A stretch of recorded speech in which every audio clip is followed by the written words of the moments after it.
Hello, and thanks for tuning in tonight to Answers for the Paranormal on a beautiful fall day here on the East Coast. My name's Bill Posey. I'm your host for tonight, and on the line with me in his office over in Horsham, PA, is my co-host, Joe Marodi. How you doing tonight, Joe? I'm doing well, Bill, recovering from this fall that I had about a week and a half back. Yeah. It was some tough going there for a while, but I'm feeling a lot better. I'm enjoying the change in weather. It's getting a little bit cooler, although we're losing a lot of daylight. But I'm really enjoying this fall season. And today was a beautiful day here in this area. The sun was shining, the air was crisp and cool, and it was just so enjoyable to be outside. And I feel really refreshed right now and ready to go. Yeah, man.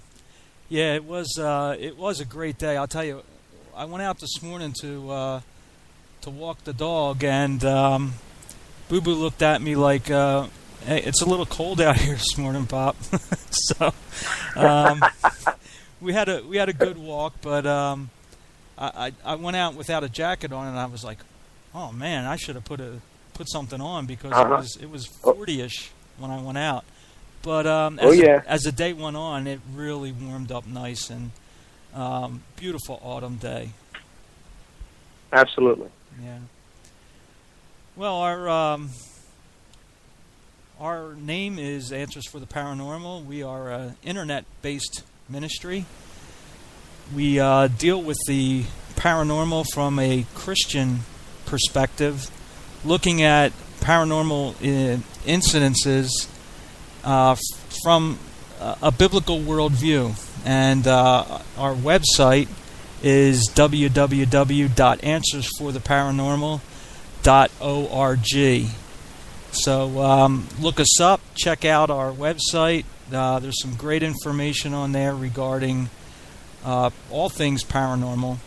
And you can get in touch with us on our contact page. If you go to that link, click on the little tab there, and you'll see two email addresses. One is joe@answersfortheparanormal.org, and my address is william@answersfortheparanormal.org. Send us off an email with a question you may have, or a comment for something that you heard tonight that you would like us to address, and we'd be happy to enter into dialogue with you. Well, we've titled our show tonight Selection 2016 regarding the upcoming presidential election, just a few weeks away on November the 8th, 2016. And what we would like to do tonight is look at some of the issues, look at the candidates, and just enter a discussion about what's going on in this election. It's unlike any election cycle that I've been part of in my 50-some years. And I think that when you get to the end of the shows that we're going to be producing this week, or tonight, and then again next week, you'll get an idea of why we selected the title Selection 2016. Mm-hmm. And Joe, we have a third co-host tonight, and why don't you introduce our other host tonight? Yeah, we have tried to get her on many times before. We're finally successful, and her name is Susan Posey. And since she has the same last name as you, Bill, I think there's a relation there somewhere. Yeah. Now let's bring Sue on now. The first thing I got to ask you, Sue, is we've had many guests in the past, many authors, speakers, people that are out there prominent. I've authored books and are well known. Now I got to ask you up front. Now, what books have you authored, and what areas are you speaking in? What books have I authored? Yes. 0. Actually, I did actually write a book, though. It was never published. I only wrote it for my family. and I only distributed it to my family. And I titled it, Do You Want to Know the Truth? Mm-hmm. And So I don't do know if have you a ever, copy. I've ever... Oh, do you? Oh, okay. I do. I was going to say, I don't remember if I have. ever showed it to you. Oh yeah, I have a copy of it, and I believe that would be, if that was published nationally. I mean, if there was a major publisher for that, it would be must reading. I must say that. So. Oh, thank you. Yeah, it was an attempt at humor. I was going to say, "Hey, what are you doing here?" But darn it, you did so. I forgot about that. I mean, yeah, so Susan, it's great to have you with us. Bill, as you introduced the program tonight, you talked about this election cycle being something that we've never seen before in the history of elections, for a number of different reasons, and I think what we've come to see, and which is one of the issues that I want to get into tonight, is that there is so much to talk about, and what we're used to seeing is controlled talk. We're used to seeing the mainstream media, and they have their hosts. Each network has their own series of hosts. And then those series of hosts have their series of pundits that they bring on. Everybody's got an opinion. Everybody's got a thought. Well, the great thing about what we're doing tonight is that we're bringing the thoughts of three individuals who have been watching this whole election cycle, who have formed thoughts and opinions, and in my mind, they're just as valuable as anybody that you'll see on CNN or MSNBC or Fox or any other news outlet. And it's not just us. Everybody out there who should have a voice has valuable thoughts on what is going on now. And the great thing about what we're doing tonight is just presenting three thoughts that you either will agree with some points, disagree with other points. So this is the great reality of internet radio, where you don't need a license, you don't need sponsors, you don't need money, you just need a computer, a couple cell phones, and you should be informed. I mean, you should have been watching so that you can comment on what you're seeing. So I think tonight is a really great opportunity, and also the next time that we get together and do this, because we have so much to talk about. So, and I know Sue has really been paying attention to what has been going on. So I think it's the basis for some very intriguing conversation tonight and next week as well. Yeah, I couldn't agree with you more, Joe.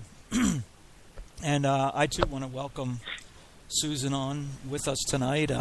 As you stated, Joe, we have attempted to have her come on with us on numerous shows because she does have a lot of knowledge, and yes, and her opinions are always on point. Now, some may say I'm a little biased on that, since since we are husband and wife, but I've always known Sue to be honest in her opinions, and that's why we felt as though it was really important for her to join us on a show such as this, because I think it's important to get viewpoints from all angles. Sue being a woman, obviously, one of the biggest subjects that has come up in this cycle that we're going through, this election cycle, is one of catering to women and to try to get their vote. Right. And I think it's important that we get all opinions in this regard, especially from someone like Susan, who has very strong opinions about Mm-hmm. what she sees out there. And I don't want to speak for her too much. I'll let her do that. But, Sue, if you could just talk for maybe a couple minutes here about why you've been so drawn into this process during this election cycle. Well, I wouldn't really say I've been drawn in. I mean, as you know, I've always been involved in politics, or very kept up to date and been informed regarding politics in every election. From Obama's first to second term, and Bush and all that. I mean, actually, I think I've been, pretty involved, especially since becoming, I would say, a Christian and a mother. Before that, when you're adolescents, you don't really care that much about what goes on in the world stage. You don't understand how it affects your life. But in this current election, so I don't know what you mean about what's drawn me to it, because, like I said, I've always been involved. So I wouldn't say anything in particular has drawn me to it, but obviously I have very passionate opinions about the candidates, and about what's going on, and what the media is trying to, convince people of, and that type of thing. Well, you know what, Bill? I'll tell you this. Sue, and I believe her when she says that she's been paying attention for her adult life within the sphere of politics, particularly during election cycles. But I think your point is very valid when you talk about being drawn in. I believe that this election, predominantly for the presidential election, with the effect that it has on the politicians that are up for re-election in the House of Representatives and in the Senate, as it pertains to whether they support, in this case, it's Donald Trump. I mean, it seems like every Democrat is on. I haven't heard any dissenting voice from the Democratic side against Hillary Clinton, so they're all very cozy. Yeah. But I think that this particular presidential election cycle has drawn in, I think, from all scopes of life, all demographics, young, middle-aged, old. I think that this is, and it all has to do with Donald Trump. And it all has to do with what is perceived to be someone who's been on the outside of politics for his whole life against what is the status quo for politics as usual, Washington politics as usual, as we've seen it for our whole lives. So I think that you're right in saying that people are being drawn in, not necessarily people like Sue who are interested in politics pretty much their whole lives, but I think there's a whole batch of people in this country and probably around the world that are paying attention to this particular election at this particular time. So this is what makes it so fascinating. And it also lends to so many different thoughts, so many different opinions, so many different sources of information, quote unquote. So, we're going to get into some of these things tonight. And I think that we're going to touch on some things tonight that you're not going to see on CNN or MSNBC or Fox, because we don't have to worry about offending anybody. I mean, we're going to be honest with our opinions. We don't have to worry about pleasing our sponsors or saying anything that's inappropriate. I think that we're pretty much going to tell it like it is as we see it. I think this is what is totally different from this election, within this election, from any other election. Yeah, I agree, Joe. And, I think what I meant by, being drawn in is, unlike in other elections, in this one, you have two polarizing candidates. And I don't think anyone can dispute that. You have on one side, a candidate who has their whole life has been politics and Right. striving for power and looking to get the next step ahead, ultimately to the highest office in the land. And whatever opinions people have about Hillary Clinton, one thing you have to say about her is that she does have very high ambitions, to get to where she sees herself as almost being destined to.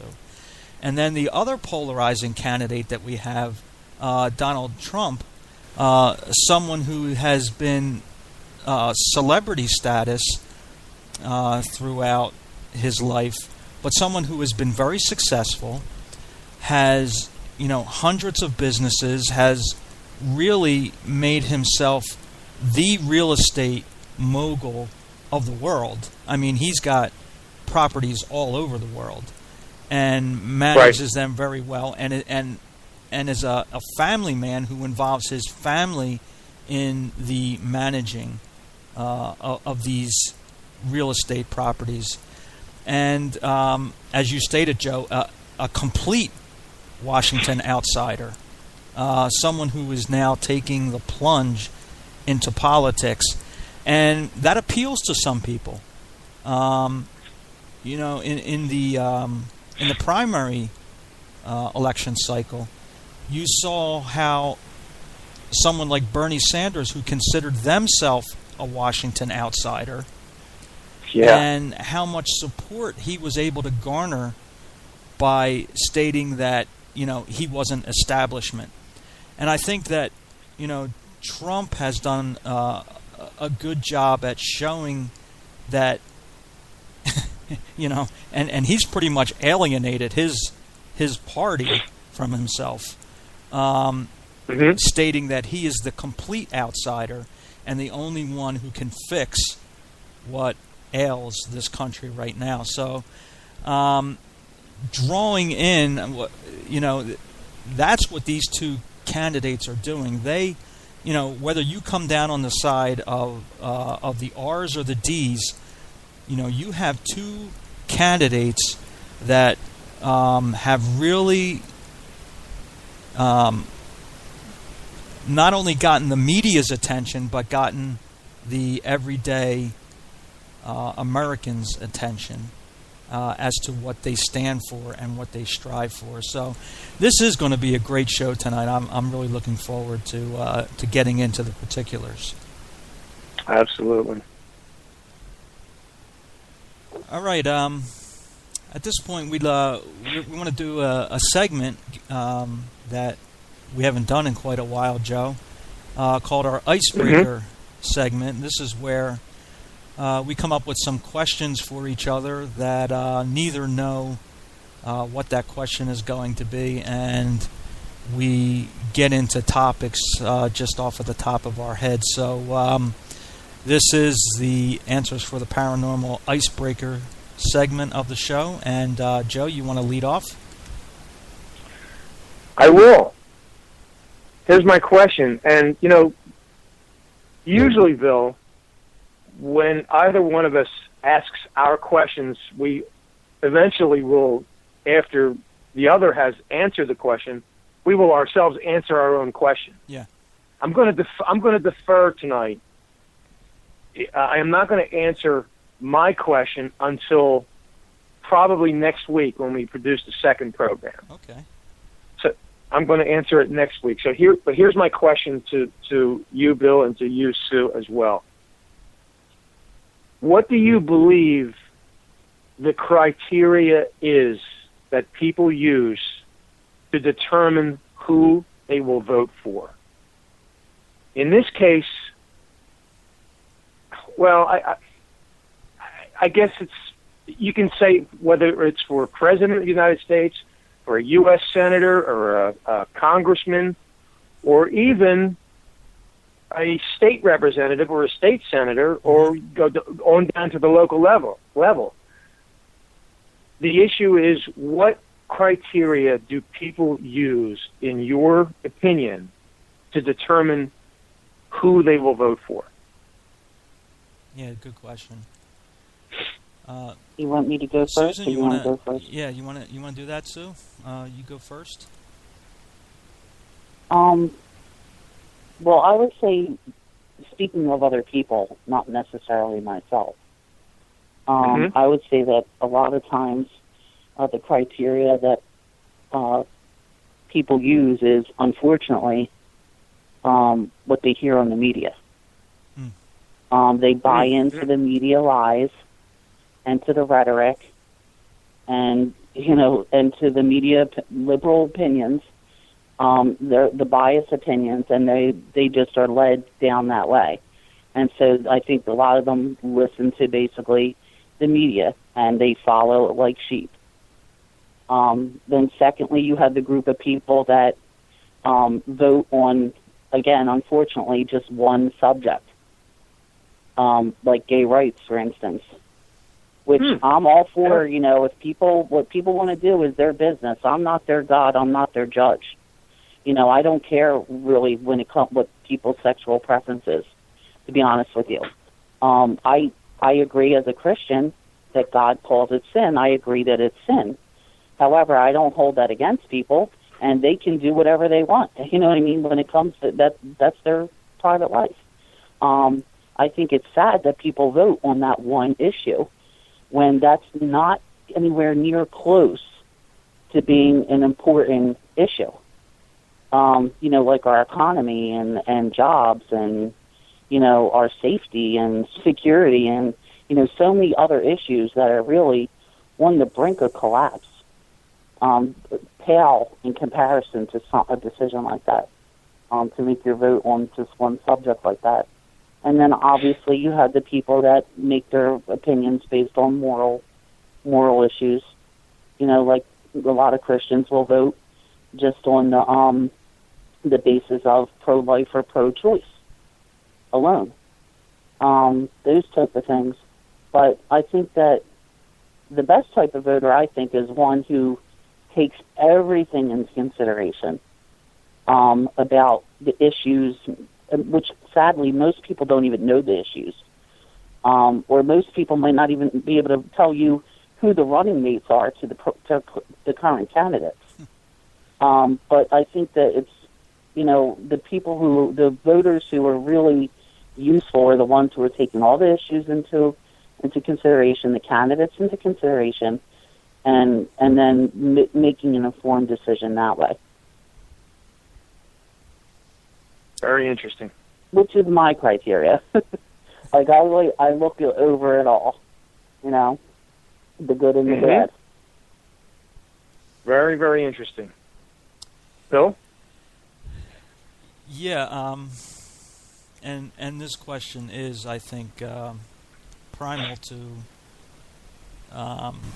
what we see happening in this cycle particularly, and I think that Susan brought up some great points, and I just want to elaborate on them a little bit. And I think that one group that wasn't really talked about, and I'll separate them by blue and red. There are some people who their whole life they've been a Democrat or they've been a Republican. Their father and mother were Democrat or Republican. Their grandfather and grandmother were Democrat and Republican. So therefore they vote according to party line. And I would say, I don't know the statistics on it. I'm sure that they've been done in looking at demographics. But the majority of people vote according to party line. Now you have some who, like Susan said, are informed voters, who do look at the issues, the person, everything that's involved, and they'll make their mind up on those things. And sometimes, if they are Democrat, they'll vote Republican. Or vice versa, if they're Republican, they would vote Democrat according to the issues. Now, Sue brings up a great point, and I think one that is not really explored that much by the mainstream media, and that has to do with faith. And Sue brought up about Christians and how they'll base a lot of what they believe the proper candidate should be by pro-life. And I think that those people are marginalized by the mainstream media, and even to the point where they're attacked for their beliefs.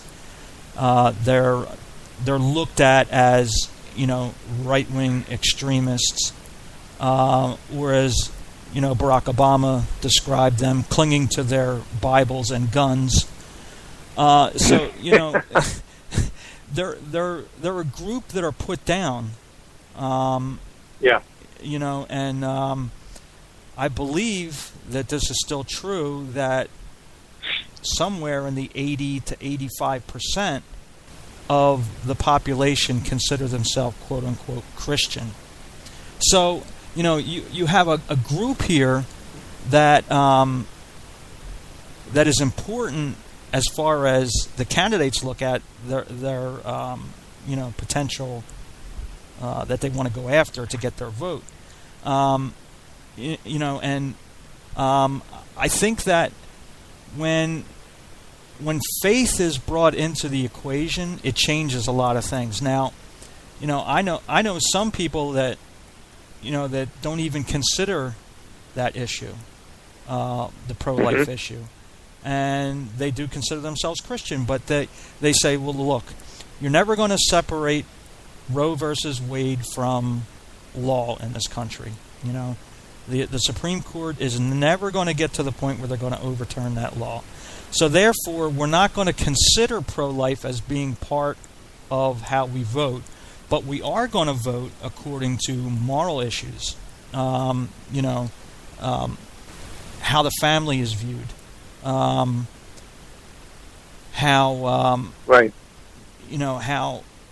important it is for the country to be united.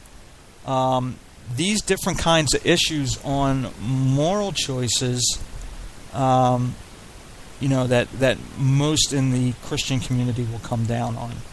So I think that voters who are more informed, like Susan said, will be well-rounded as far as how they decide who they're going to vote for, whereas the group that she described as being, those who follow along with the mainstream media, and I couldn't agree with her more.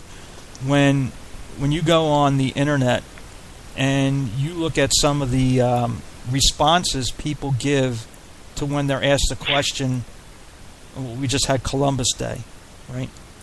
And someone says, who was Christopher Columbus? And you have people, Joe, who are of voting age and who are voters and don't have a clue who Christopher Columbus is, what he did, the ships he came on. They are totally oblivious to American history, and yet they vote. And we have one. I'll let you go in a second, babe. We have one. Just escaped my mind. No, we have one group of voters who find that it doesn't matter what their convictions are as far as American history goes. They're just going to vote according to what they hear on TV. And Joe, we've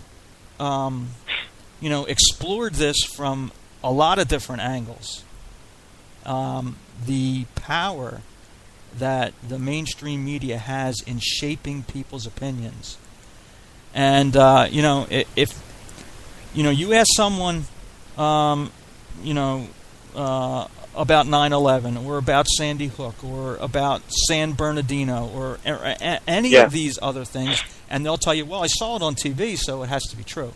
So This is why, unless you're really involved in taking the issues and looking at them objectively, you can't really form a proper opinion and basis on how you're going to vote. At least how you're going to vote to say that you are informed.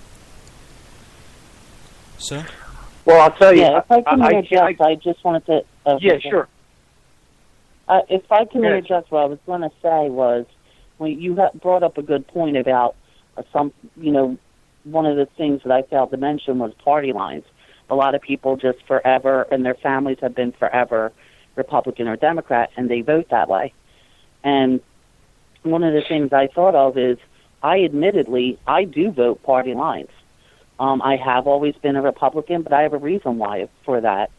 And also, for me, what it comes down to is the agendas. And despite all the issues, when you wrap them all up, what does it come down to? And for me, it really comes down to socialism versus capitalism. Really, when you boil all of it down, that's what it comes down to. And socialism does not work. It never worked. It's not working now in other countries like Greece. We can look at other countries where thousands of people have died because of socialism.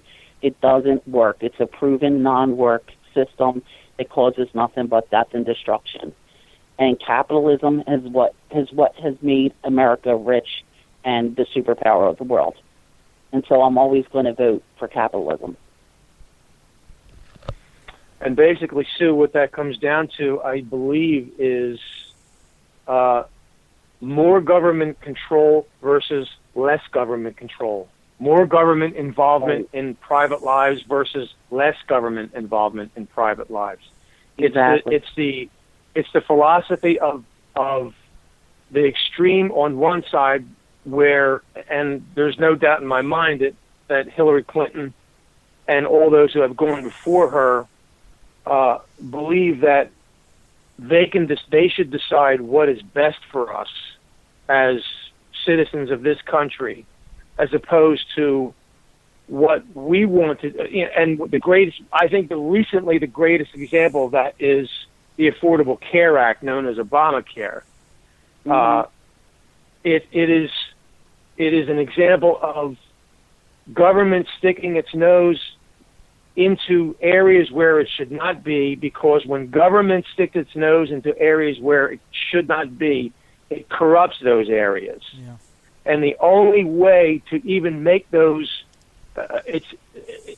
models look acceptable is the analogy of putting earrings on a pig. You can have all of these pundits coming on saying, in this case about Obamacare, what needs to be fixed? What do we need to do to fix it? Well, their answer is who created the problem in the first place are going to be the ones that fix it. Now, if you really believe that, then, go ahead and vote the way you've always voted. But in listening to the both of you answer my question, I can't disagree with anything. I think both of you made valid points, good points, and I can't disagree with any of them. And I think that it's great, because the difference in what we do here on Spreaker with Answers for the Paranormal, with all these programs that we produce, is the differences between this and a mainstream media show, a political show. You can't elaborate your thoughts. Both of you presented thoughts and then you fleshed them out, where you didn't just hit, bites. You didn't go from topic to sound bites, right? So that's the difference here, is that you guys elaborated on your thoughts and you made clear, cogent points, a clear case for what you believed in answer to my question. So, to me, the model, this is a great model for what other people can be doing as far as getting their thoughts out as well. And it's not just dependent on the commercial mainstream media model for information. So, and if you want to call it information, I'm going to get into a little bit of that tonight. So I thank you for answering that question. Fantastic. Now, Bill, what do you got? Yeah, mine's kind of patterned after yours, Joe, and I'm not sure we're going to get too many different answers on my question. That's all right. And actually, while Sue was going through her answer, I was trying to think of another question, but... Hey, well, that's your fault for asking me to go first. That's your problem. But no, here's mine. And this is actually directed to you and Susan individually, okay? Not looking at the broader idea of why people vote. This is for you, Joe, and you, Susan, individually. When you are choosing a candidate, do you choose the person or do you choose the platform or the issues? Or are the two intertwined?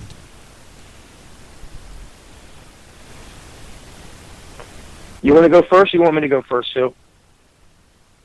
Yeah, I can go first. Go ahead. I would say when I'm voting, like I said, I admittedly vote party lines because I'm never going to agree with the Democrat. Because the Democrat stands for socialism. Bottom line, like we just discussed. And like Joe elaborated on that, socialism equals more government. It can only equal more government and more government intrusion. I mean, that's just common sense. But at the same time, you have to be careful on picking the person because you have your, political people call hacks or rhinos or whatever, and they have them on both sides. I'm sure they try to do this with the Democrats too, to infiltrate either side. But as a Republican, you have Democrats that just change their party name to Republican so that they can get elected, but really they're for the other side. Or they're for themselves. They're just so corrupt, So in that way, I do look at the person and not just what he says or he or she says, but on their voting record, because they can say anything. Mm-hmm. But where's the bread and butter? Where they really feel? What are they really supporting? And like I said, you have to look at the person in that way and make sure that they truly are, supporting your side and what your convictions are and what your beliefs are and what what you want to see them carry out, in the government. And so like I said, and I think Joe already touched on it a little bit without going into it too greatly. I think, Joe, real quickly, you mentioned how, the Democrats all seem to agree, and the Republicans, a lot of people in the Republican side are not voting for Trump. Well, those, I believe that they are some of the ones that have infiltrated in the Republican side, and that they really are Democrats or wolves in sheep's clothing, however you want to, put the analogy, or they're just so corrupt that they know that their money train is going to end, and that what they want, and is not going to happen if Trump gets in there, basically.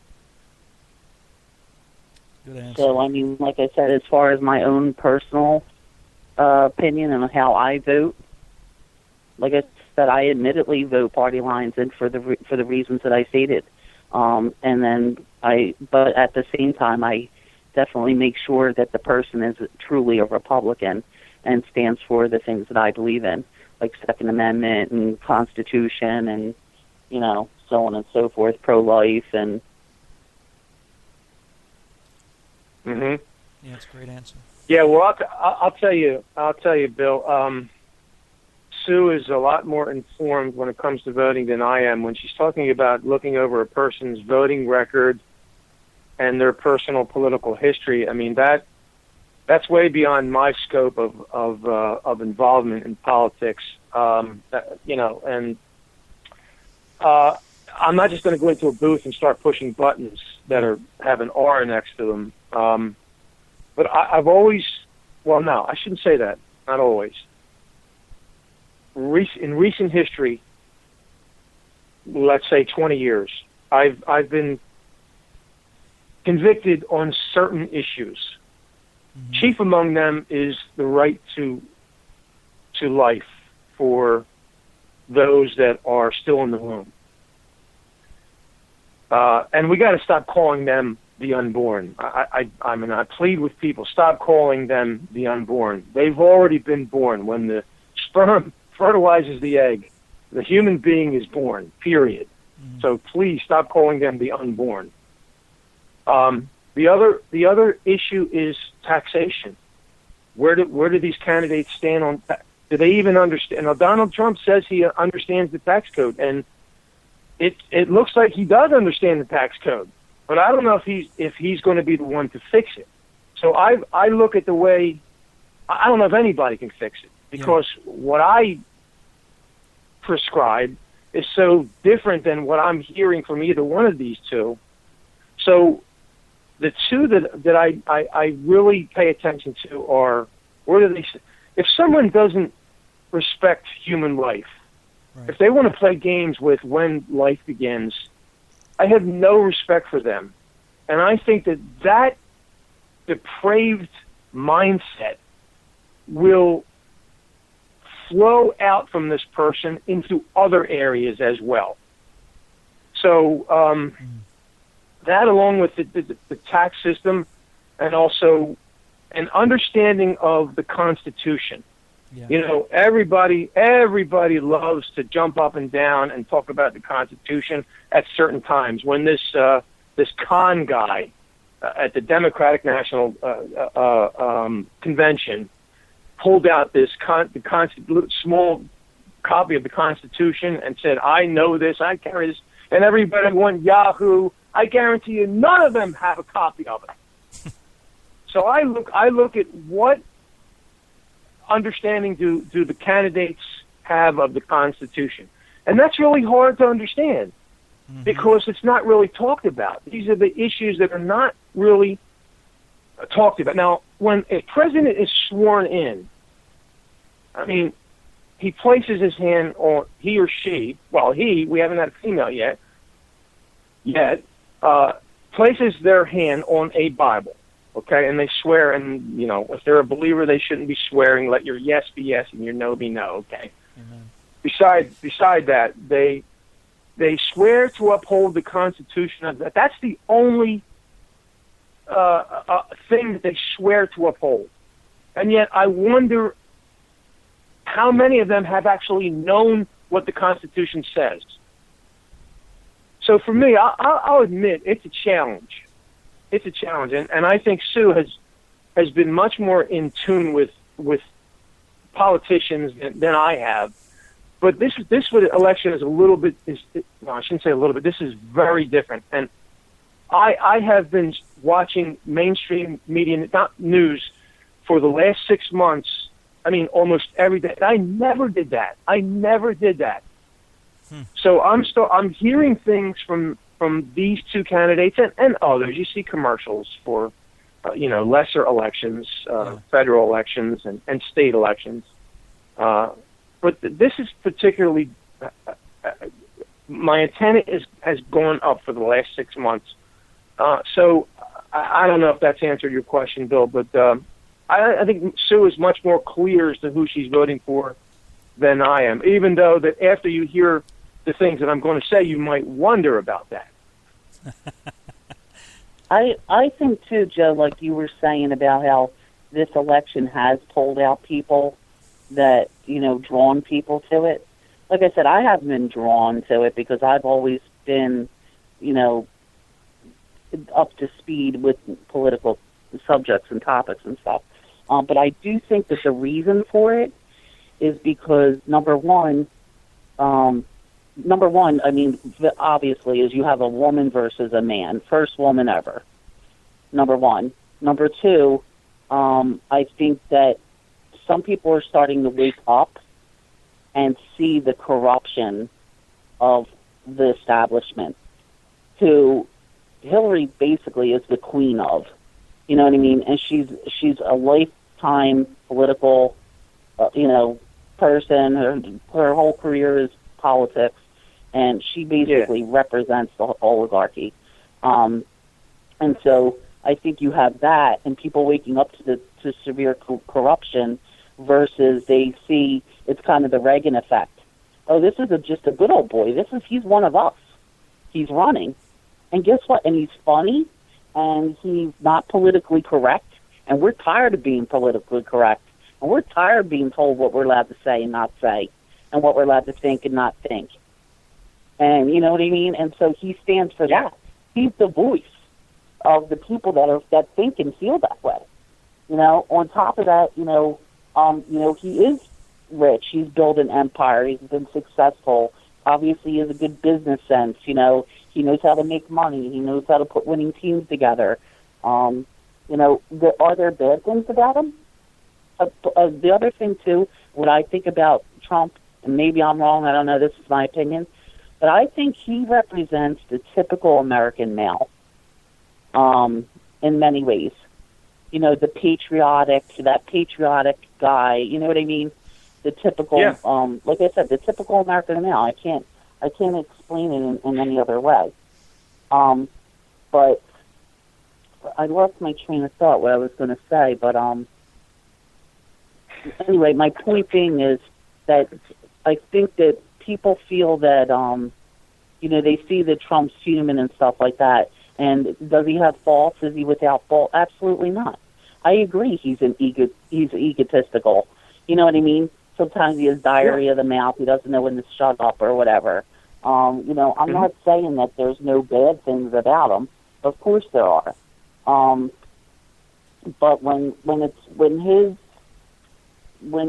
his faults are put up to her faults, there's just no comparison. You're talking about you're talking about PC things. We don't like him because he has done and said things that are not politically correct against, versus she's a criminal. You know what I mean? She's broken many laws. And she's being held above the law. She's not being held accountable. And she just gets away with it. Not to mention the laundry list of people that have died. Like I said, that I don't want to get too into it because it's such an extensive topic. There's a list of names, a list of people, who they are, what they did, when they died, what was their place in there. You know what I mean? But still, the thing is, my point being is that it's like she's above the law. It's scary. It's scary that, people like Martha Stewart has gone to prison for way less crimes, you know what I mean? And other people. And like I said, they're above the law. They're not held accountable. And then on top of that, they kill whoever they want. And then you want to give these people the presidency? Yeah. It's mind-boggling. Like I said, I didn't want to go too into it, but I think there's a reason why you have so many people coming out. I hear people all the time saying, I'm a Democrat, I'm voting. Or people saying, I've never voted ever, and I'm coming out. Yeah. You know what I mean? The one thing that I think everybody can agree on, regardless of which side you come down on, is that what we're witnessing is utterly fascinating. It is. Now, you have to go beyond that and really take a look into the issues for yourself. You can't rely on what you're hearing from us three tonight. Can't rely on what you're hearing from the mainstream media or what you're seeing on the internet. You should be as informed as you possibly can be when you go into that voting booth on November 8th. And tonight what we're doing is just a small slice of our participation in this I don't know if we'll ever have another election like this one. I have no clue. My sense is that they're going to become more and more erratic. Mm-hmm. The semi-controlled political seasons of the past, I think, are gone. We're never going to see them again, and I think we've entered into a new era of how politicians are packaged and presented to people. And so I think that makes it even more challenging for us to know just the core issues. I mean, there aren't 75 issues out there to be discussed. There's a core number of maybe 10 issues that really need to be looked at. What do you believe is the right thing for this country in determining who you vote for? Right. So this is as we go forward. Every day I wake up, I put on the news, and I never did that before because I want to see what the latest developments are. It's incredible. It's incredible. Yeah. It's funny. I thought you always kind of kept up on it or whatever. I thought you were always in the loop. But let me warn you, as one who used to be like that, and just like, constant coming home, putting it on, reading it, that it's like almost 24/7 whenever I have downtime, when I'm not at work or whatever. And just beware, it will drive you nuts. Like, it really does suck you in when you got to be careful. Too much of anything is a bad thing. Yeah. Yeah, I believe me too. I know when to push away and hit the clicker for off and go do something. I know what. It's just that I need to know what's being said, and I get my daily refresher, and then I move on from there. And it's just very interesting. You've never done it. I think it's good you're doing it. But I guess my point is that I've gotten to the point where God had to pull me back and go, hold on, wait a minute. You're anxious. You're angry. You're this. You're that. You know what I mean? I'm in control. And just remind me. Like I'm still in control. It's okay. You don't need to be anxious, even if that does happen. I'm here. He's going to get me through whatever. I don't need to fear. And I guess my point being is when you get too involved in it and you really see what's going on, it does cause anxiety and anxiousness and fear and you know what I mean? And so I guess there's some times where you have to pull me back and be like, well, let's not forget that, I'm in control ultimately. Yeah. No question about that. Yeah, well, you guys had some great answers. But Joe, I do want to answer my own question tonight and just add this one little thing. And the reason I came up with that question was this, and we've lived through the last 8 years, and we've seen a lot of changes that are in the works, and you know what I mean, Joe.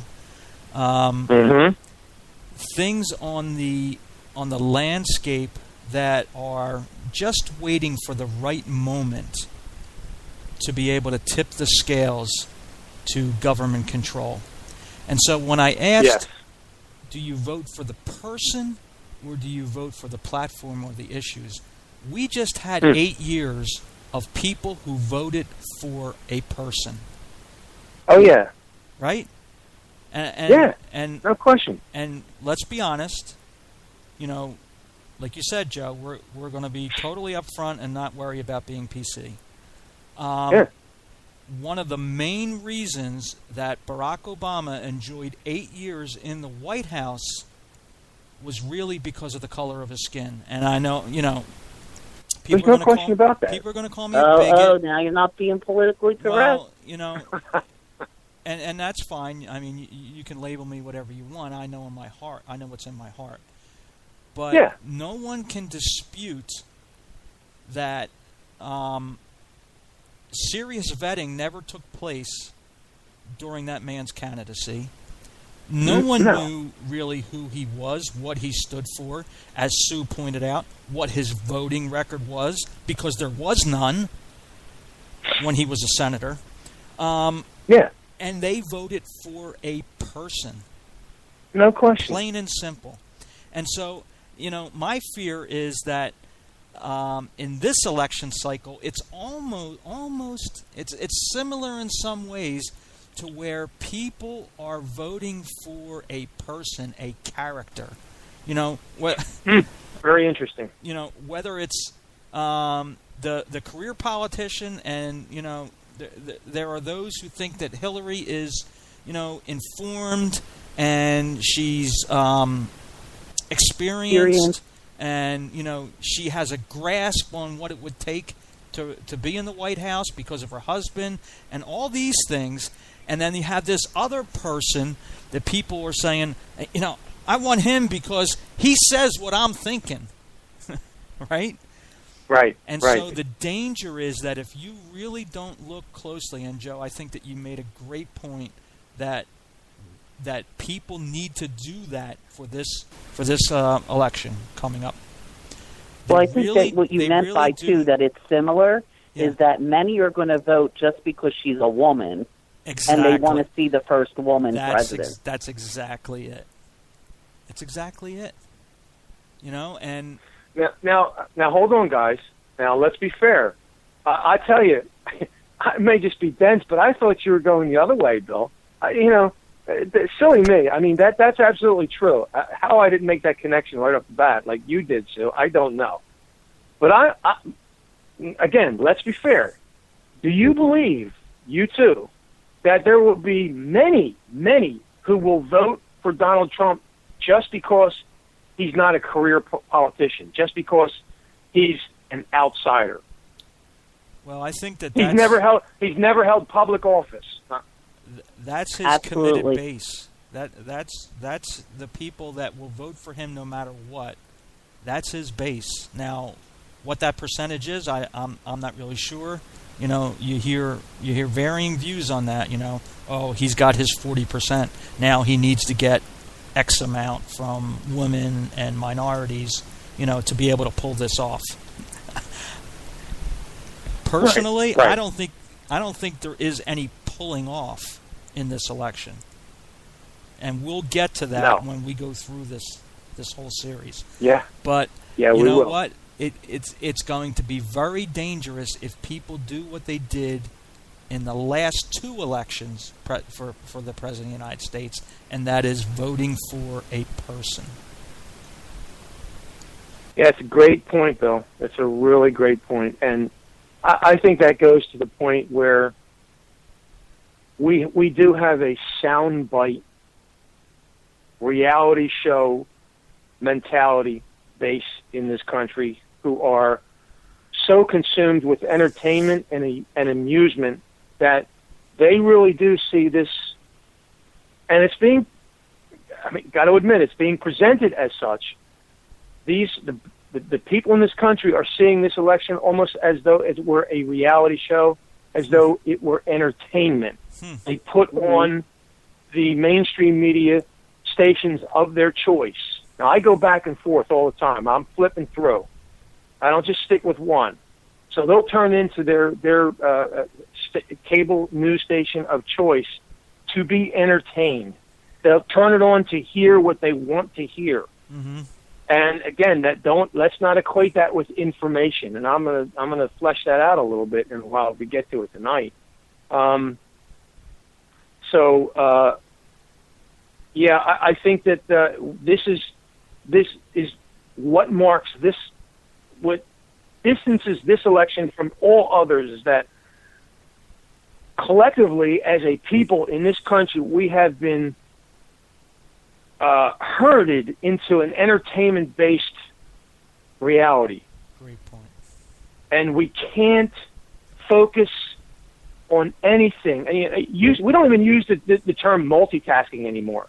I haven't heard anybody use that in years.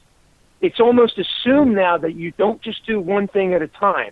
Yeah. So I really wonder how difficult it is for people to sit down, like Sue said, and look at somebody's voting record.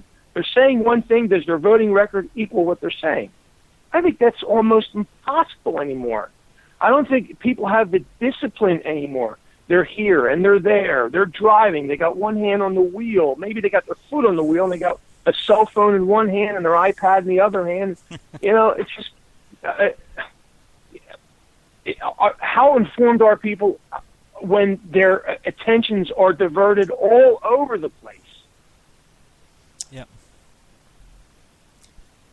Well, that was a great segment, and I want to thank the both of you for your opinions. And Joe, I think that as we continue producing programs, I think we got to go back to our icebreakers because it really. Oh, we're still involved in our icebreakers. I wasn't aware of that. We're 65 minutes in, and we haven't even gotten to any material yet. But no, icebreaker. That's an iceberg breaker, Bill. Yeah, you're not kidding. That was great. Well, you're listening to Joe and Bill and Susan of Answers for the Paranormal, and we're talking about the upcoming presidential election between Hillary Clinton and Donald Trump, and we've titled our show tonight "sElection 2016," and now we'd like to get into our material that we've prepared, and Joe is going to lead us off here with I believe a reading from Scripture.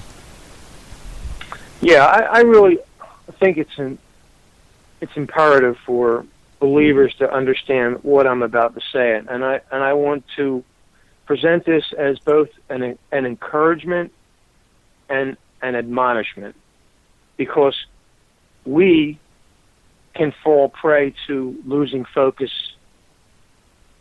especially at times like this, during these unusual times in our country when we have this highly, highly unusual election process that's taking place before us. It's so very easy to get caught up and to lose focus. So I want to read here from passage from Philippians, from chapter 3, verse 17 through chapter 4, verse 1. This is Paul, the Apostle Paul, writing to the believers in Philippi.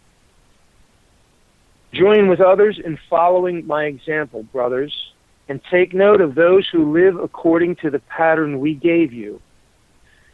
For, as I have often told you before and now say again, even with tears, many live as enemies of the cross of Christ.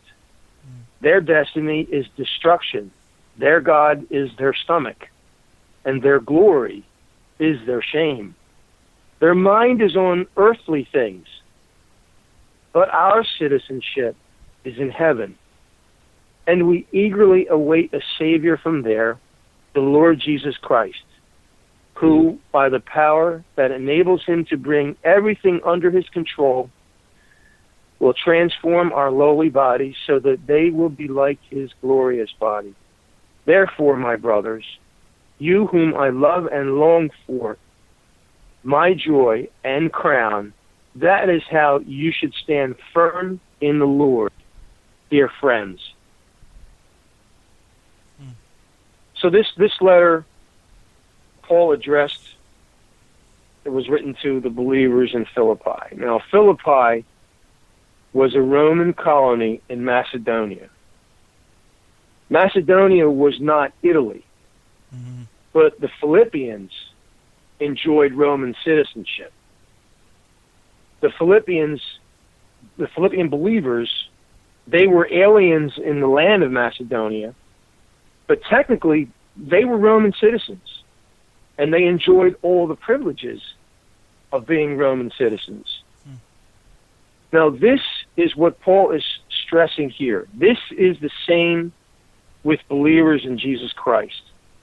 Although we as believers, born again, live on earth in the United States, we are technically citizens of heaven. We are technically citizens of heaven. Now, Paul encourages us to stand firm in the Lord, because the citizens of earth are enemies of the cross of Christ, He says their destiny is destruction. He says their God is their stomach, meaning the lust of the flesh that they continually seek to fulfill. And those things which they are glorified for by man are to their shame, according to God. Mm. And the bottom line is this: their mind is on earthly things. So Paul's charge to believers here is to understand that our citizenship is found nowhere on this earth. Our citizenship is in heaven with the Lord Jesus Christ. And so, in this current election cycle, while we are watching what is unfolding, the question I have is, are we eagerly awaiting our Lord and Savior Jesus Christ from our homeland, from heaven? Or are we allowing ourselves to become so entangled in this election cycle, in election affairs and political affairs, that we lose our focus? So I think it's critical for believers, and obviously I'm talking to believers here who are listening in, to remember that your citizenship is in heaven.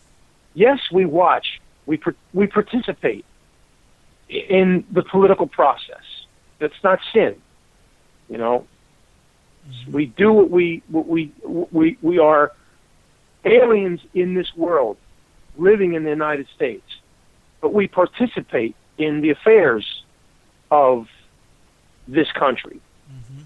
But we have to keep our conscience, and we're supposed to be salt and light and be thwarting off evil, really.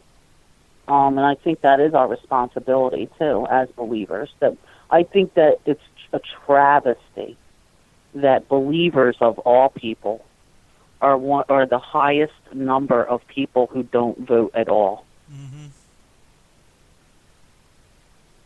Yeah. It is our duty, I believe. We have a duty to do that, to take part in it and vote and against the evils of our time. Yes, that's one way we can participate in voicing what we believe is a moral imperative, a godly imperative placed on us by our Lord and Savior Jesus Christ, where the world, the unregenerate world, are described as godless, and that is so clear to see. We are to be godly, and that can be reflected in how we vote. Now, I'm not going to elaborate too much on that. My point in bringing this up is that, and Sue, you alluded to this a little bit earlier.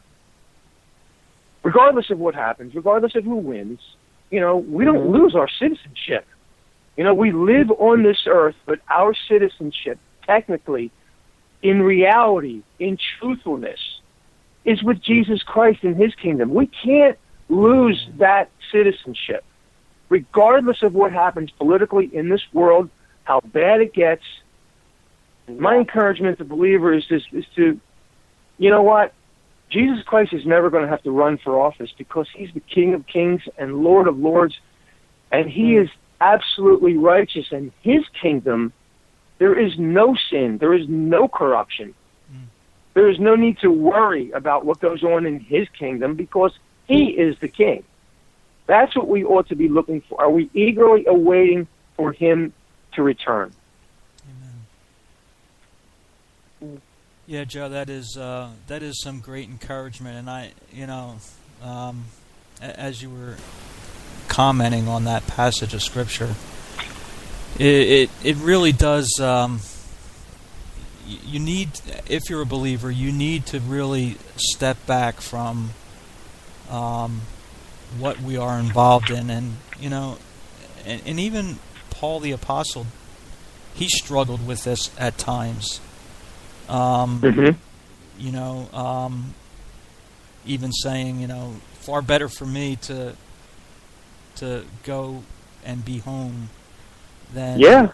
But I know that I need to be here. I know that, I need to be doing the work of the Lord for now. But, he didn't lose focus on who and what he was living for. And I think that, as you stated, Joe, Christians can lose focus on that because, it's difficult when you're limited by your flesh. And, this is the warring that goes on all the time between the flesh and the spirit. And if you are born again, you should be living according to the spirit and not according to the flesh. So, yes, you need. I think that you stated it well. You need to be able to focus in on the eternal purpose that we're here on this earth, and not the immediate purpose that we're here. Now, should we be involved in the election cycle and in politics? I think Sue brought up a great point. Yeah, I think that we should. I think that we should be conscious, aware of what is going on, and we should try to make a difference. Now, and we've talked about this too, Joe. You have Christians that say, well, we have to reclaim America for Christ, and their whole idea is to make America a Christian country. I don't believe that that's what Christ has called us to. In fact, you can't find that in the Scripture. What He's called us to is to live out and to talk, to preach the gospel that He's entrusted to us as utmost importance. Now, as we're living in this world and we're involved in the affairs of this world, we should be reflecting Christ, because that is who we are. That is our identity. And when we lose our identity, then we lose our purpose for what we've been called to. Yeah, well said, Bill. And you guys want me to continue, or do you want to? You guys have something to interject or bring up here? So? No, I don't. Okay, you want me to go, Bill? Yeah, go ahead, Joe. Okay. Now, we touched on this a little, well, not so much a little bit. We talked about it to some degree earlier in the program. And I'm going to bring it up again, but I have an objective as to why I'm bringing this up again. Mm-hmm. Where do people get their information to form their positions in this context on whom to vote for? Now, we already talked about some of them. The vast majority of people still get their information from television, right? Yep. But there are still newspapers. There's obviously the internet. Now, the most passive of these is television.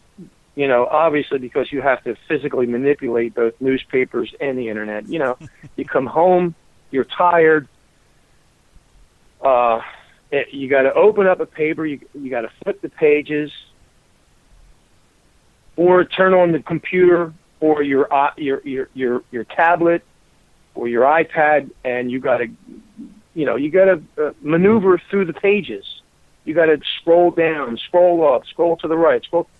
Television, you put it on, right? You get a cup of coffee, you sit down on your couch, and you watch the pundits and you watch the hosts. Now you have your local news outlets as well as national and international. And in this setting, there's an inherent reliance on those who are bringing you the information. Mm-hmm. So there's a trust that is formed based on how often you watch what you watch. You become familiar with each MSN news outlet's own personalities and their own guest panels. And, for instance, CNN has Anderson Cooper and Wolf Blitzer. Mm-hmm. MSNBC has Chris Matthews and Rachel Maddow. Fox News has Megyn Kelly and Bill O'Reilly. Mm-hmm. Now, all of these MSN news outlets have one thing in common. They get their information from various sources. Some are named, some unnamed. Some of these sources are local, some are state, some are federal officials. Some are private sources. Now, I bring this up for this reason, and we talked about this a little bit earlier. Why do you believe the mainstream media news? Now, recently, we've had an issue with alleged Russian hacking into emails. Mm-hmm. Now, news is reported over and over. The mere fact that news is repeated does not necessarily make it truthful, regardless of what the sources are. Now, I want to read a little bit here from this New York Times article very quickly.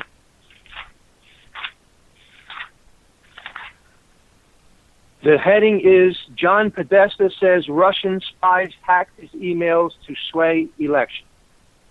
Written by Amy Chozick. Again, this is the New York Times. It's a couple paragraphs. In his first remarks since WikiLeaks began releasing thousands of his hacked emails, John D. Podesta, Hillary Clinton's campaign chairman, said Tuesday that Russian intelligence officials intent on swaying the election to Donald J. Trump had been responsible for the illegal breach into his account. Quote, I've been involved in politics for nearly 5 decades, Mr. Podesta told reporters aboard the Clinton campaign plane. Mm-hmm. This definitely is the first campaign that I've been involved with in which I've had to tangle with Russian intelligence agencies, he added, who seem to be doing everything that they can on behalf of our opponent. Without verifying the authenticity of the emails, Mr. Podesta said that he had spoken with the FBI as a victim of hacking. The Obama administration, like Mr. Podesta, believes the Russian government has been trying to help Mr. Trump with its hacking, including the theft of emails of the Democratic National Committee this year. Now, this has been reported on various news outlets. So, should we just assume guilt on the part of Russia? Just because we saw it on CNN or MSNBC or Fox? No. Based on John... No. Based on John Podesta speak... Let me get through this, and then you guys comment. Based on John Podesta, should we just believe based on John Podesta speaking with the FBI as a victim of hacking? You know, based on the Obama administration and Podesta's belief that the Russian government wants to win the election? I mean, are the consumers of mainstream media news so indiscriminate to equate beliefs and accusations with actual truth? That's my question. I think this is the danger of blind trust in the MSN system, so heavily relied upon for quote-unquote information like we talked about earlier. So this is just a small sample of what I'm talking about. This story about these hacked emails of Podesta's and the Democratic National Committee. You turn on the news, it's the Russians. But what evidence is there? What evidence is there? So? Are we supposed to just accept this? Someone asked me, how did they get it? Oh, the Russians did it. Well, how do you know that? I saw it on CNN, MSNBC. Mm-hmm. This is the danger. This is the danger when this format is so heavily relied upon to base our beliefs on, our information on, what we trust to be reliable. I mean, information isn't inherently truthful. There's false information. So I don't just believe that we're the only ones that tell the truth. Americans, the American government is so truthful that they're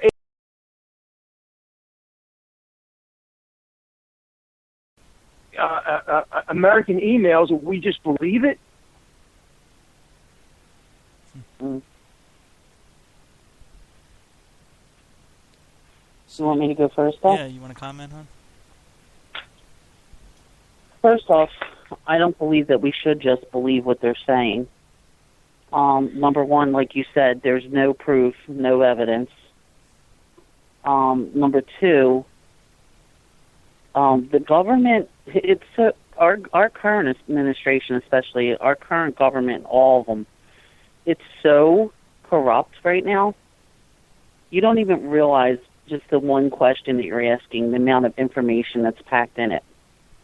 Number one, by him saying, oh, the Russians, or they're hacking our emails and this and that, number one, they don't even realize that they're admitting to negligence in their private servers, and you know what I mean?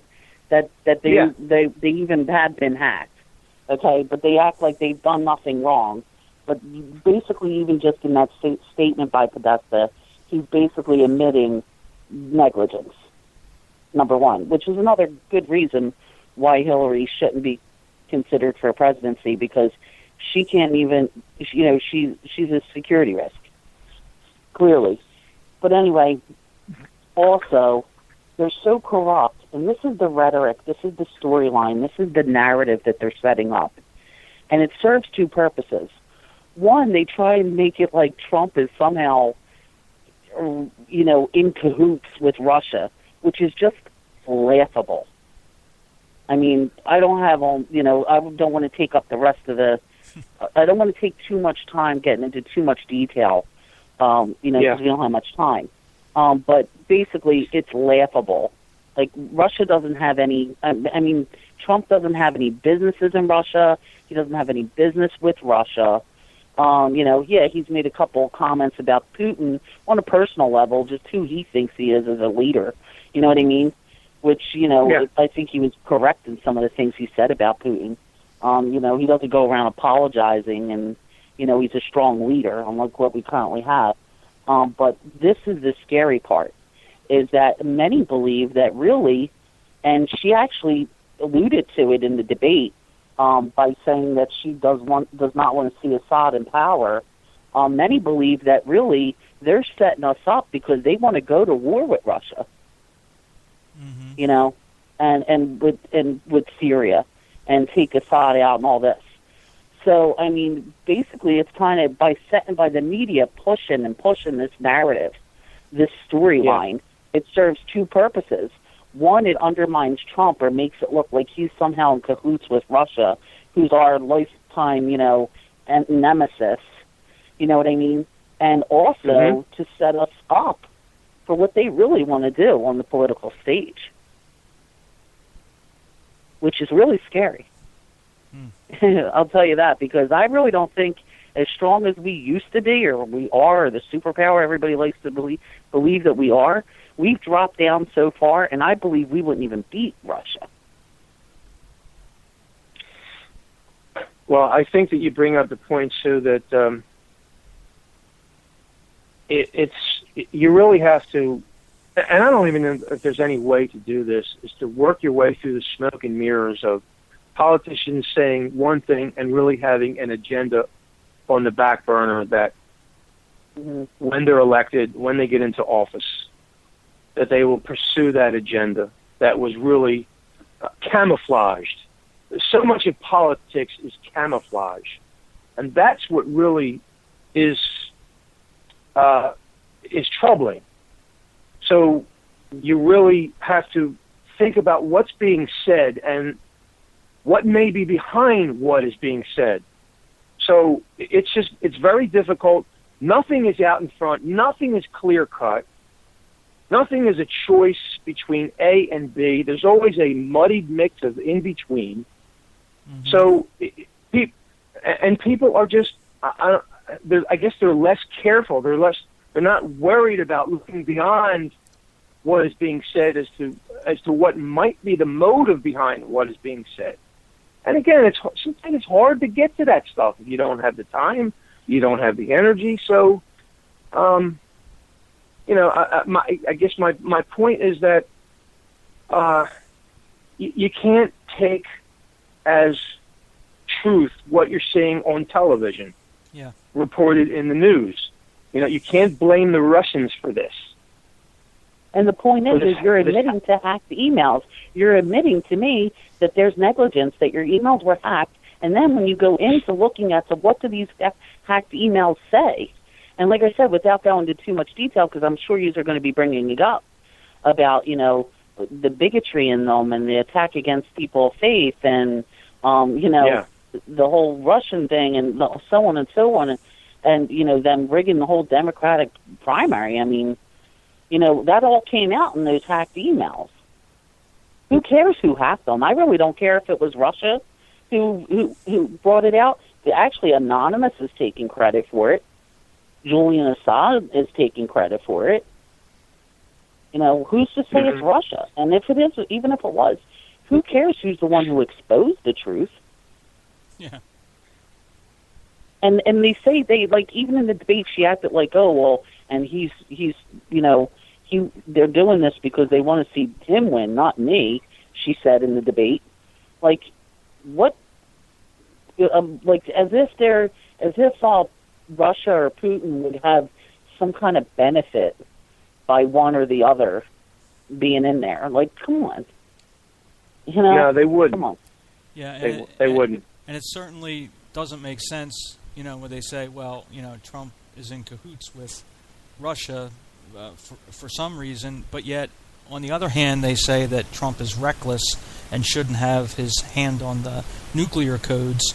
So, what is it? Are you saying that Russia would be able to get over on Trump, but then Trump is reckless and would go after Russia? That it doesn't really make sense to what they're saying. There's definitely, like Bill's trying to point out, is they're playing both sides of the coin. Yeah. On one hand, they're trying to say, oh, Russia's in cahoots with Trump and they want Trump to win. And on the other hand, they're trying to say, oh, Trump wouldn't know how to get along with political leaders and he would end up having us at war with Russia.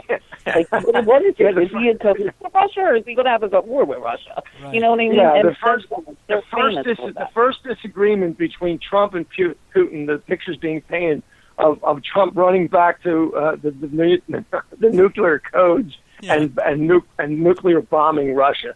So yeah, they really want him in there. Yeah, right. Exactly. The first point of contention between the two countries, if Trump was the president, would result in Trump with his long arm reaching the nuclear codes and pushing the button and destroying Russia. So, yeah, I mean, it doesn't hold up the logic. It doesn't. And again, it gets back to the dependability on mainstream media news for which Americans gather their information, and are they really worthy of trust? I mean, to me, they look like it just news is presented as entertainment for fodder. It's really not journalism in the classic sense of what we grew up in, Bill, with Walter Cronkite and David Brinkley. And, if you watch CNN in the morning with Chris Cuomo and Allison Camerata, it's like watching the Donnie and Marie show from the 70s.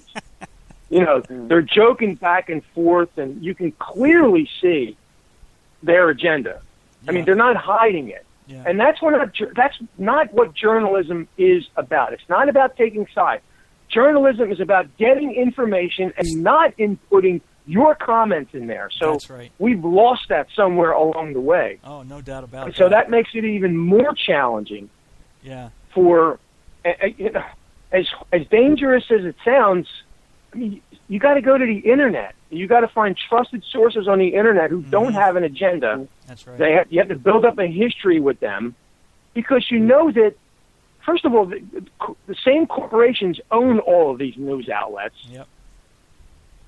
So there's really no competition. They all mention each other's shows all the time. Yeah. which you never heard before. No.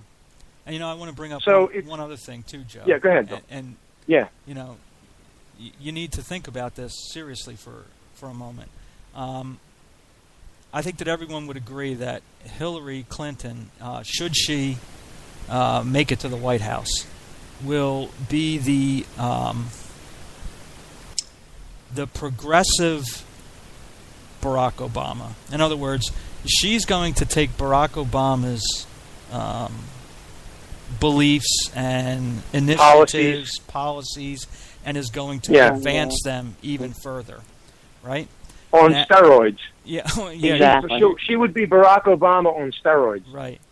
So exactly. I want to take people back to a few years ago, and this was before Barack Obama's second term, and he was sitting with not with Putin, but with the then either prime minister, president, whatever you call him, of Russia. And there was an open mic, and he said, and I'm just going to paraphrase, he said something like, I won't be able to do anything now, but I will in my second term, I will have more leeway.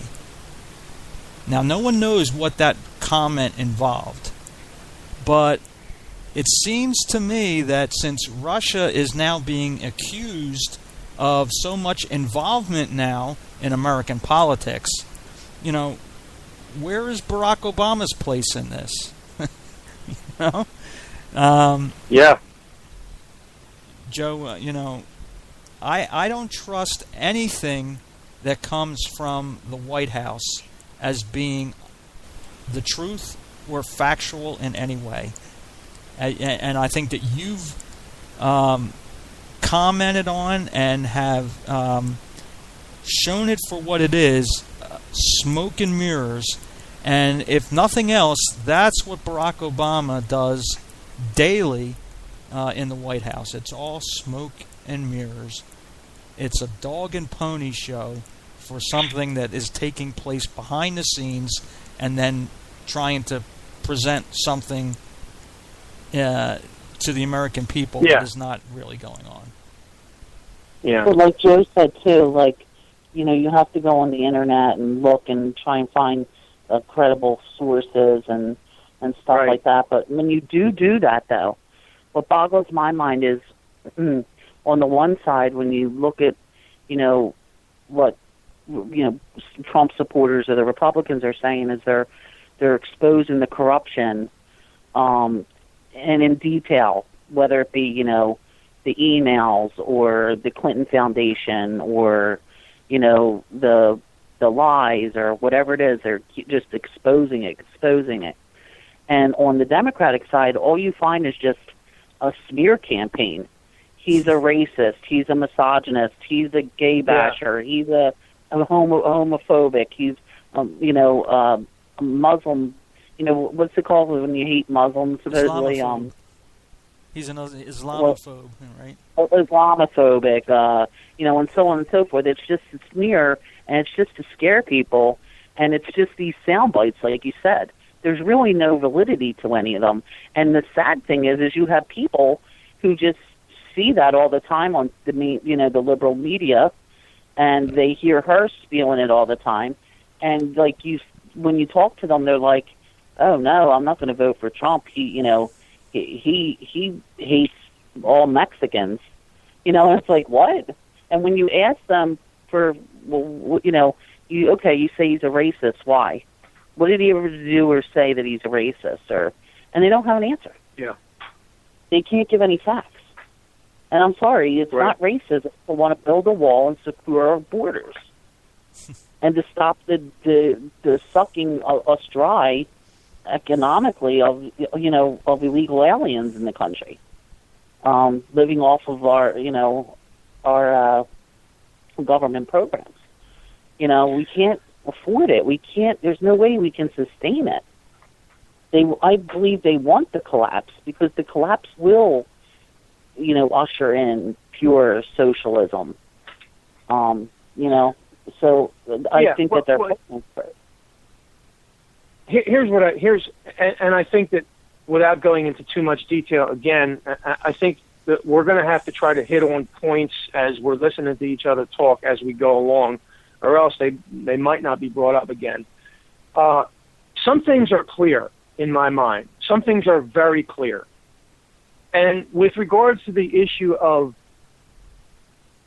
illegal aliens, immigration, one thing that has been clear to me from the very beginning is that Hillary Clinton and those who agree with her don't refer to them as illegal immigrants. They just refer to them as immigrants. Now, what she's promoting is law breaking.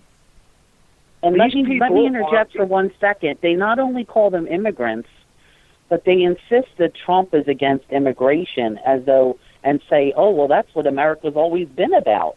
It's been about people coming here and being immigrants and making a life better for themselves. That's ridiculous. Of course Trump is not against that.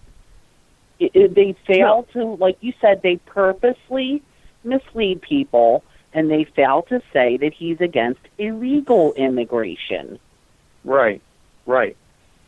And you know what? If Hillary Clinton is she susceptible to compromise on one point of the law, something that's very clear that has nothing to do with opinion here?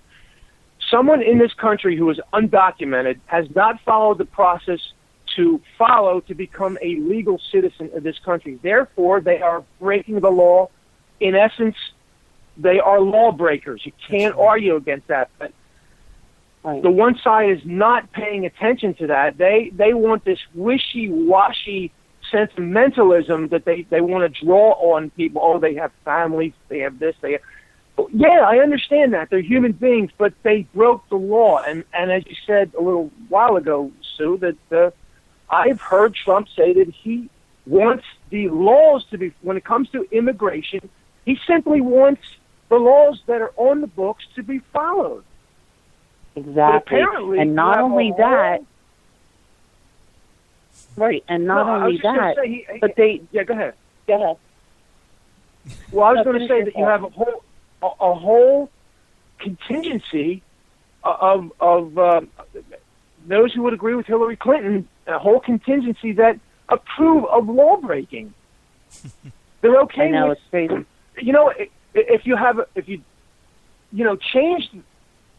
change the laws, okay, have Congress declare them legal just because they're here, but don't tell me that they're not breaking the law.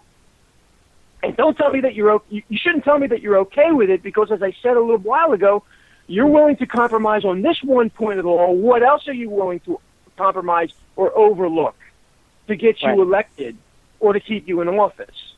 Well, now you're getting to a different subject, because now you're talking about amnesty. And that's another travesty for America, to just say, oh, we'll just call them all Americans. And it's already kind of happening. But the point being is, even worse yet, that not only that, but they're purporting the lie that, Trump is saying that, immigrants, they're all drug dealers and rapists and criminals and murderers, and of course he's not saying that. First off, he's not saying that about immigrants, period. We all recognize the benefits that people from other cultures and religions and countries have donated to our country. I'm even willing to say, I'm sure there's many illegals in the country that are not lawbreakers, and ultimately they're decent human beings. But the fact being is, the majority of them, don't forget that, these are people who even Mexico doesn't want. Yeah, they're not giving us their best citizens. Right, they're kicked out of their own countries.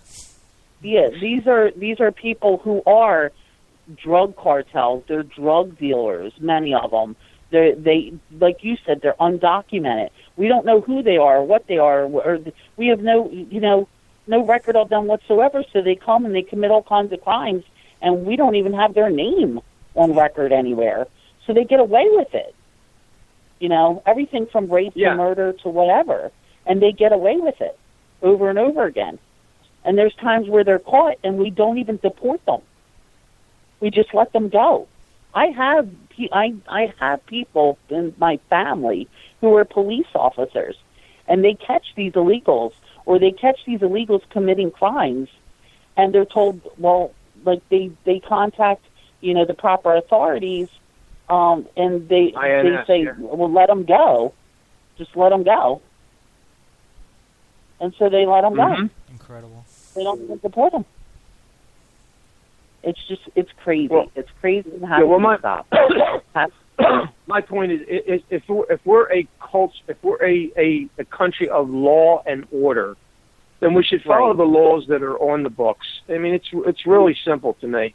And don't pretend like you're a nice person in wanting to just invite everyone to stay here who's here illegally, and you're not calling it what it is. They're lawbreakers. I mean, they're nice people, but that doesn't matter. I mean, somebody breaks a law and then they go live a nice life. Well, you didn't pay for your infraction against the law. Are we all under the law, or are we all not under the law? I mean, they're giving them insurance and free insurance and free housing and driver's licenses, and they're already pretty much, forget about amnesty, they already got it. You know what I mean? And it's just crazy. And yet they're people who most of the time they're not paying taxes. They're people who, which is wrong again, but a lot of companies are taking them in and paying them under the table or whatever, and they're paying taxes. Yeah. And then the worst yet, even some of them are getting tax returns, tax refunds. They didn't put anything into it. It's just, it's definitely a broken system, and I think that. Go ahead, Sue. Like you said, he's saying, "I want law and order," and that is what we need. We need to uphold our laws. There needs to be an order to things. He wants to build a wall, yes. Because he hates Muslims, no. I mean, because he hates Mexicans, no. Although many Muslims are coming across too, and terrorists. But because he hates Mexicans, no. But he like he said, well, there'll be a big door in that wall, and we want to see people come across, and we want to see them, but do it legally, do it correctly, have them vetted. Exactly. Yeah. I'm sorry, there's nothing wrong with that. I stand for that 100%, and it doesn't make me a racist. You know what I mean? Well, we have, my wife is Ukrainian, and we have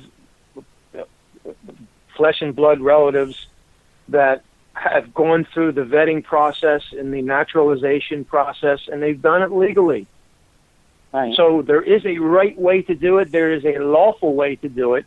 And the fact that you did an end run around that law and are in this country now doesn't mean you should be forgiven for that. There is a price to pay for breaking the law, and no one should be above it. Mm-hmm. Right. And not only that, but people around the world, bad people, terrorists, whatever, all around the whole globe, not just in Mexico, know that there's a hole there. It's like there's a hole. And so they go to Mexico so they can get in that way. It's not just Mexicans. Right. Well, Bill, we've got what? We've got 11 minutes left. Are we going into a third hour, or are we going to pick it up next week? No, I think we'll pick it up next week, Joe. Okay. Since we're planning on a couple broadcasts here, so we'll hit the next point, and if we get through that, fine. But if not, we'll pick it up again next week. Yeah, I'll tell you, I want to pick this up next week, Bill, because this is too important, and this is what they call a teaser. But yeah, let's give them a teaser. We have some commonality with television news, I guess, since I'm going to throw this teaser out there. Something, and I brought it up to you guys on Sunday night. Yeah. Something that is subtle with regards to the mainstream media and their perceptions, or let me say, the perception that they want to present of those who would support Donald Trump. Fascinating to me that if you watch and you listen, a vote for Donald Trump is, you have to be a conspiracy theorist. Now, they've called it the alternative right, the alt-right. That's the new phrase of the day, the alt-right. Yeah. Somehow, and I think it's subtle, but you can definitely see this meme that is running through the mainstream media with regards to Donald Trump supporters in little sound bites that they drop. Yeah, go ahead. It's worse than that. You're a conspiracy theorist. You're a racist. You're a misogynist. You're, Islamophobic. You're a redneck. You're deplorable. Yeah. You're irredeemable. Uneducated because you don't have a college degree. Right, Joe? You want to hit on that eventually. Uneducated? Yeah.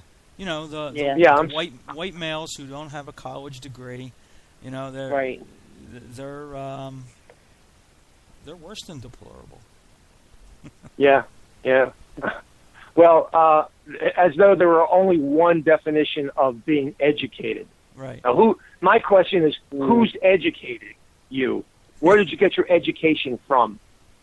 To me, there is no difference between education and propaganda. Yeah. Well, I'll tell you this, too. The one thing that's built this country is the uneducated, hardworking men and women of America that never went to college. My mother never even graduated high school. Mm-hmm. They're the people. Right. They're the people that made America what it, built, made it successful, made it rich, and everything. We've been going downhill for the past several decades or so, but definitely the so quote unquote uneducated people. They're the working Americans that have built us up to what we are. Yeah, I don't think anyone can argue against that, no question. But I really want to focus on what the mainstream media is presenting with regards to, and again, I think it's subtle, but it can be seen if you watch for it. I wasn't watching for it. It's just a couple things that were said here and there, and then it was played out a little bit further, and now it's being reinforced over and over. This tie between Donald Trump supporters and conspiracy theorists, as though we're all tinfoil hat wearing wacko nut jobs who believe in every conspiracy under the sun. That's the voter that Donald Trump has, and I want to look at a couple of those issues for the next time, because I think it's important, because it can be intimidating. It can be intimidating. Well, don't forget too, it's not true. That's the liberal narrative. That's the liberal media. That's their take on it. That's who they're putting out there. That kind of, you don't want to be part of that group. Nobody wants to be a deplorable or a racist or a misogynist or any of those other uneducated whatever they pin us as. Nobody wants to be a part of that group. So it's really just a way of them to try and be, manipulate the vote, really, to say you don't want to be a part of that group. These are the type of people that are voting for Trump, when really that's not true. It's not. And the next time, Bill and Sue, there's 3 areas of focus that I want to bring some clarity to with regards to conspiracy theories and how that narrative is being pushed in two main points and one lesser point that has just come up recently. So the next time I want to take a look at the perception of being a conspiracy theorist if you don't accept climate change for what it has been presented in by the mainstream media. If you don't accept evolution, Darwinian evolution as we understand it, and to a lesser degree, what the Federal Reserve, and I've never heard this brought up before, but somebody brought up the Federal Reserve System. So those are the three areas that I want to pick up on next time, and I have some information to bring to the table that will blow these people out of the water who are linking,